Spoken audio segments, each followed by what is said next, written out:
Imagine for a moment the atmosphere in the heart of Belgium. The Union Saint-Gilloise Stadium seemed to pulse with anticipation, the stands buzzing, and the ball rolling under the tense aura of the Champions League. Newcastle United, carrying the weight of tradition and the hope of a passionate nation, stepped onto the pitch knowing that every move could make history. Many expected it to be just another night of spectacular attacking plays, with Anthony Gordon, Sandro Tonali and company stealing the spotlight. But there was something more happening, something that few noticed immediately, and that deserves our full attention today. Before we reveal this crucial detail, which is directly linked to the future of St. James Park and the respect Newcastle has been earning across Europe, I want to take a moment to ask you, Magpies fan, to subscribe to the channel. Your subscription makes all the difference, helping us continue to bring exclusive content, behind-the-scenes insights, and analyses you won't find anywhere else. One click is all it takes to strengthen this passionate black and white community. Returning to that unforgettable night in Brussels, the spotlight naturally fell on Newcastle's lethal attack. 4 undeniable goals were scored in a true offensive football festival. Sandro Tonali opened the scoring. Anthony Gordon extended the lead with composure, demonstrating coolness in 2 penalty kicks, and Harvey Barnes closed the show with finesse. Union Saint-Gilloise, despite fighting and creating chances, could not find any openings. Yet, amid the goal-scoring brilliance, a silent factor began to stand out, a factor that could change the way the world views Eddie Howe's Newcastle. Because while it's true that attacking is thrilling, it's also true that defending with excellence is what builds champions. And while most celebrated the goals, there was a clear perception behind the scenes. In analyses and even among opposing players, there was something impenetrable about the Magpies' defense. Interestingly, this observation didn't come from journalists or pundits, but from someone who had been on the pitch, who felt firsthand the frustration of trying to get past an almost unbreachable barrier. That someone was Anthony Elanga, the Swedish winger, fast, creative, and accustomed to facing tough defenses. Made a comment that quickly gained traction among fans and the media. According to him, Newcastle has a true wall in front of them. And more than that, Elanga directly pointed to one name, Sven Botman. The Dutch defender was described as a brick wall, a player who not only defended but literally blocked any path to Nick Pope's goal.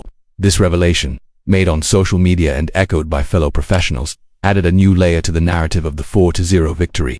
For those who follow Botman's career closely, this might come as no surprise. He had already been pivotal in the goalless draw against Milan, another historic game in Eddie Howe's Champions League era. In both instances where Newcastle kept a clean sheet, Botman was present, leading the defense like a veteran in a championship final. Against Union, this was even more evident. The Belgians had 17 shots on goal, none of which could breach the structure organized by the number 4. It's no wonder Elanga's reaction was immediate. On social media, the Swede commented on Botman's post with a brick emoji, a simple yet highly symbolic way to acknowledge the defender's strength. And he wasn't alone. Nick Woltermaid, who scored Newcastle's first goal in the match, posted 2 roadblock emojis, reinforcing the idea that the defense was literally impenetrable. Malik Theo, Botman's partner in central defense, joined in and called him top bro, highlighting the security he felt playing alongside him. This camaraderie and public recognition show that these are not mere polite compliments, but a genuine perception that Newcastle now has one of the continent's most solid defenders. If you're enjoying this analysis and want to continue receiving content like this, make sure to subscribe to the channel now. Here you'll stay informed not only on Newcastle's victories but also on the stories behind them, the ones that traditional newspapers often don't tell. Your subscription is quick, free, and helps share this content with even more passionate fans. It's worth noting that that night in Brussels was more than just 3 points. It reinforced the idea that Newcastle is not only an attacking side but also a team capable of withstanding intense pressure and neutralizing opponents on big nights. This is a shift in mentality. When we think of teams that have won the Champions League over the years, we invariably remember squads that knew how to attack but, most importantly, knew how to defend flawlessly. It's along this path that Howe appears to be guiding the Magpies. Eddie Howe, for his part, did not hold back when praising Sven Botman after the victory. The manager highlighted how the Dutchman can bring calm and solidity to the team, even under heavy pressure. For Howe, having Botman on the pitch means having a quiet leader, someone who directs, organizes, and instills confidence in the rest of the squad. It's no coincidence that the manager made clear his pleasure at having the player back, after Botman missed much of last season due to knee issues. Now fit and in full form, Botman is beginning to show why he was considered one of the most intelligent signings of the PIF era at Newcastle. However, Botman's story is not only about great performances on the pitch, it's also about resilience. After playing only 8 times in the Premier League last season due to a persistent injury, the defender returned in April and has since established himself as a key figure. The comeback was neither immediate nor easy, but his strong mentality and dedication impressed both coaching staff and fans. Now, seeing recognition from rivals like Elanga, it's clear that this effort has not gone unnoticed. What is most striking is how Newcastle has managed to combine defensive strength with offensive firepower in one package.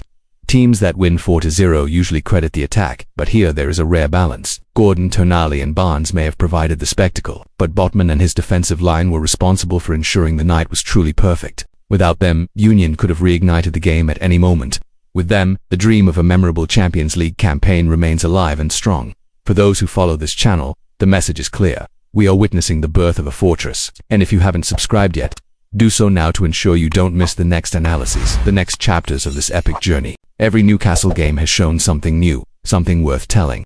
And your subscription is the fuel that keeps this work alive. According to Chronicle Live, which closely followed the victory in Brussels, the recognition of Botman was virtually unanimous among analysts, journalists, and colleagues. The outlet highlighted that the Dutchman not only fulfilled his role but went beyond, turning the defense into a true wall. Citing this source reinforces the credibility of what we are presenting here.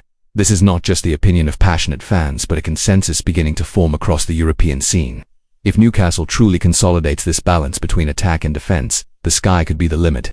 The season is long, the Premier League is relentless, and the Champions League demands the utmost. But seeing the team build this solid identity is a source of pride for any supporter. Sven Botman may not score goals, may not appear in every headline, but as Elanga and others have already made clear, he is the invisible foundation that sustains victories. So, supporter, hold tight, because Newcastle is only beginning to show what it is capable of. And if you want to follow every detail of this journey, you know what to do. Subscribe to the channel, turn on notifications, and join this growing community. Because, as we saw in Brussels, there is far more than meets the eye when it comes to the Magpies.